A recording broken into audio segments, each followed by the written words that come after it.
বিশাল একটি ট্র্যাক্টর জমি চাষ করতে এগিয়ে আসছিল, কিন্তু ডিমে তা দেওয়া মা পাখিটি সন্তানদের বাঁচাতে ভয় পেয়ে উড়ে না গিয়ে নিজের দুটি ডানা দুপাশে মেলে ধরে। প্রকৃতিতে মা পাখির এই অদ্ভুত ও নিঃস্বার্থ ভালোবাসার অনন্য উদাহরণটি ইন্টারনেটে লাখ লাখ মানুষের চোখ ভিজিয়ে দিয়েছিল। তীব্র রোদ আর ধেয়ে আসা লোহার দানবীয় মেশিনের বিকট শব্দের সামনে, যেখানে যে কোনো প্রাণীর ভয়ে পালিয়ে যাওয়ার কথা, সেখানে এই অবলা মা পাখিটি মাটি কামড়ে পড়েছিল। তার চোখের সামনে নিজের মৃত্যুর ভয় ছিল না, ছিল কেবল ডানার নিচে লুকিয়ে থাকা দুটি অনাগত সন্তানের জীবন। পাখির ডানা দুটি যখন দুপাশে প্রসারিত হয়েছিল, তখন মনে হচ্ছিল সে যেন প্রকৃতির সমস্ত শক্তি দিয়ে বুক চিতিয়ে দাঁড়িয়েছে এবং লোহার ওই বিশাল গাড়িটিকে নীরব ভাষায় বলছে, থামো, আমার সন্তানদের স্পর্শ করার আগে আমার প্রাণ কেড়ে নাও।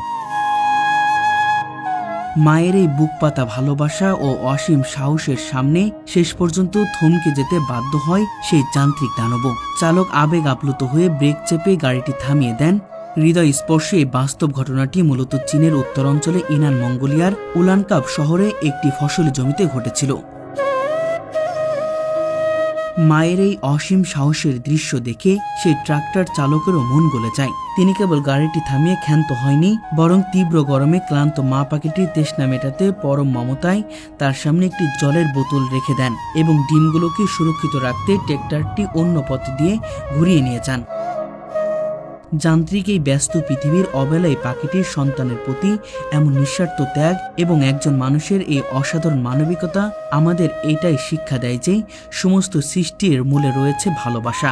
যে দৃশ্যটি প্রমাণ করিয়ে দেয় যে ভাষা না থাকলেও ও মায়ের আকুলতা সবখানে সমান। পৃথিবীর সমস্ত ক্ষমতার চেয়ে যে একজন মায়ের ভালোবাসার শক্তি অনেক বেশি। এই হৃদয়বিদারক ঘটনাটি আমাদের হৃদয়ে চিরন্তন সত্যটি নতুন করে গেঁথে দিয়ে গেল।